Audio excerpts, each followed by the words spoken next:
Welcome to the Behind the Drapes podcast. I'm your host, Expo Rich, and we are recording here at the SISO Leadership Conference here in Indianapolis.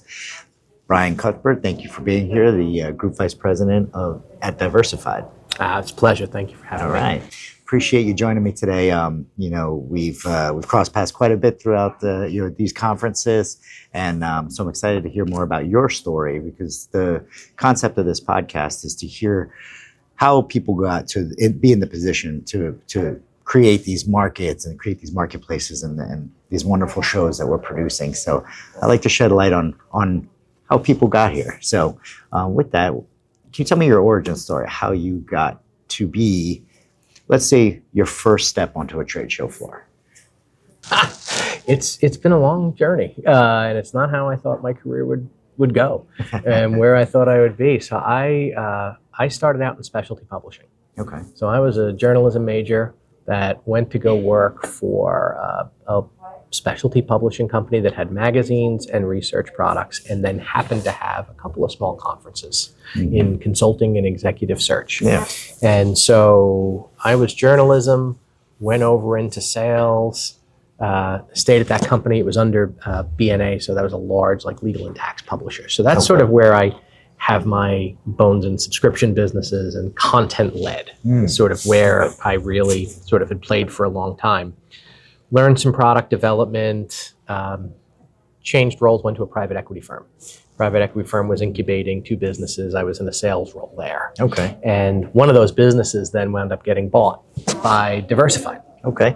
And so I had been, in companies where we were running 10 shows a year that I was selling, but they were all small conferences. Okay. So my biggest event was probably 500 people. Okay. And then So lots of real focused education. right. Okay. And then, your indoctrination to Diversified, and coming in with this small finance and accounting business. They're like, well, let's go show you Seafood Expo North America. And so that was my first proper trade show that I walked on the floor of. Was Boston, probably, what is it now? 13 years ago. Yeah. And I've been at Diversified. And so that was the first time I had not been involved in trade shows until we were at Diversified. I was always conference and really that content-led model. So that was the fun part, because everywhere I go, it's a new thing to learn. Yeah, for sure. And so Diversified obviously had a lot more polish in how they like to run shows in the process than we did when it was three people winging running it. Yeah, just trying to make it work. Yeah. So that's how I wound up getting into this. It was through that deal, and I've been here now and oversee a portfolio of probably about 13 events. Okay. And a bunch of digital products, subscription businesses, e-learning, big area for me, and loving it. It's funny you talk about publishing and being that side of it and the media side, because so I'm actually second generation. My father was doing this his whole career, and I grew up around it. And it was trying to understand what it was. That was one of the things back in the day. It was well, magazines have a trade show. It's that's the 80s quick snapshot where you have a media entity for a specific magazine, that there's a trade show to reinforce the magazine. Right. And then the shift slowly went into the trade shows as just their entire entities, and ditching magazines, and then now you have newsletters that are feeding the shows. And so that world has evolved. I mean, there's still a place in some cases for those magazines, and some industries obviously it's changed, but it's how are you building community? Right. At the end of the day, it's sort of the same. It's just a different way of doing it now. Right? What am I creating engagement with? Absolutely. And is it through a push of a magazine or an e-newsletter, or is it something integrated into your site like a circle? Yeah. Because they just want to learn from each other at the end of the day. And the other side is getting buyers and sellers together. And then your commerce piece of it, right? And if you're not doing that, right, and depending, because we have training businesses where they're really there for the education. Right, they're there. We have some sort of functional department roles like executive assistants, admins, accounts payable. Right. They're there for training. They're there to figure out how to do their job better. Right. Not necessarily worried about buying a solution. Right. And so what they need, there's some similarities between that and the trade shows in terms of the attendees still want to learn from each other. Yeah. But if I'm connecting attendees because they have common interests and needs, or I'm connecting buyers and sellers. Right. Right. If we're not bringing people together that make sense, Right. we're losing. Exactly. And it's like, it's the challenge of the day. Right. Yeah, I mean, because whether you're, trying to sell, trying to buy, or trying to be educated, everyone's going to count ROI. What's my ROI about going?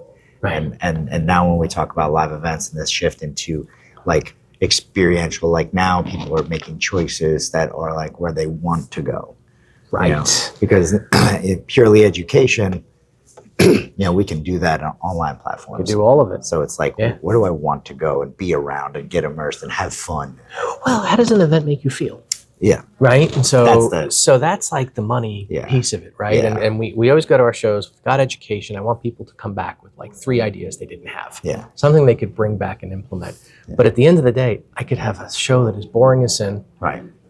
and the content's phenomenal. Yeah. And if they walked away with good information, but they didn't feel anything, Right. I don't get them back. I don't get that 30% renewal. Right. Right. Right. That which is already low. Yeah. Yeah. So investing in experience and connections and like people who connect with like-minded people with similar challenges will feel more connected to our brand. They Definitely. feel like we are there for them, For sure. right? Which is the goal. For and we've got to invest in trying to understand more about who's coming. Yeah. And what are they looking for? And then Yeah, how can I that's- find a way to that's match them? It's about 5 or 6 of our topics here. Like how do we utilize technology and AI to figure that question out? None of us are that unique. Yeah. Right? We may think, some of the shows are different. They're different industries, different sizes. Challenges are the same, Yeah. Absolutely. right? It's always that. Yeah. And so going through smaller outfits and then into something like Diversified, and also you're in leadership and Yeah. being in leadership, you got there somehow. So throughout your history, who are some of the people that like helped you to be like some of your mentors that developed you to become the leader you are today? Yeah, it's a great question. I was thinking about it. It's an easy answer for me. I started my career working for a guy named David Beck, and David was a former publisher, product guy at Thomson. Okay. And so he really just sort of opened my eyes, took me under his wing a bit, and helped me understand how you can monetize content. Mm-hmm. How content is where you start, right? Right. What's the information need? Be channel agnostic. Right. Don't worry about it. Don't have preconceived notions that people need a show or they need a subscription or they need something. Yeah. He goes, what's the information need? And then figure out what the best platform is to go That's to, great right? advice. And so he was so great at product development, and Yeah. he was big on teaching me fail cheap, fail fast, Yeah. but fail. Yeah. Because you're never going to get anywhere Yeah. if you're not willing to fall on your face a few times, right? And so his advice to me was always get up on stage and speak. Yeah. And the first couple of times you're going to do it, Yeah. it's not going to go well. No. And he goes, but you're never going to get there if you don't do it. Yeah. Think about, ask the hard questions you don't know the answer to, Yeah. and be Yeah. willing to do that. And so when I went from journalism into sales, he was the big advocate for me. And that changed my career. That changed the whole trajectory of my career. And he was a big advocate for me that would be a great fit. And he told me the parallels between journalism and sales, right? Is at the end of the day, the art of listening and asking the right questions, extracting information and knowing what to do with that information. Yeah. And so he was hands down the biggest impact on me professionally. And I mean, I think I've had good bosses. I'm really fortunate. I have a great boss now in Liz Pliska who lets me take what I've learned over the years and challenges me to sort of build these into growth businesses. And what are the opportunities? And it's still about listening to the market, right? It's never, and one of the best lines I had heard, and this was from a prior boss, was just, you don't know. Mm-hmm. Right? And so don't act like you do. Yeah. Ask the questions, be humble at all times, and just try and find the opportunity, right? And so I really loved that product development side. Yeah. And that was like David to a T. And he got on the road and it's like, get on a plane. I used to be on the road 150 nights a year just visiting customers. Yeah. Do you know how hard it is to get people to want to get on the road, not to a show, to go visit customers now? It feels like it's a lot harder than it used to for be. Sure. And, like, can I just do a Zoom? Right. And then I feel old because I go back in my day. Yeah. We went in front of people. Yeah. So it wasn't that long ago. No. It's just so dynamically different. Yeah. And David was a great one. And then somebody at BNA, Joe Bremner, was a CEO for me. And he really challenged me to stretch beyond where I was, right? So he put me in some roles that I wasn't ready for. Yeah. And he said, I think you have the potential to get here. Yeah. Right? Show me. And, you know, very little guidance, but like that, the support of believing in you, right, makes so much of the difference, especially early in your career. Yeah, and obviously he saw something in you on your level of grit and being able to navigate and figure things out, because, you know, that's a big bet, you know? Yeah, it is. And so they gave me a publisher role, but, you know, I was selling and we were really selling and doing great, but like, all right, now think about products too. And like, there was a fearlessness.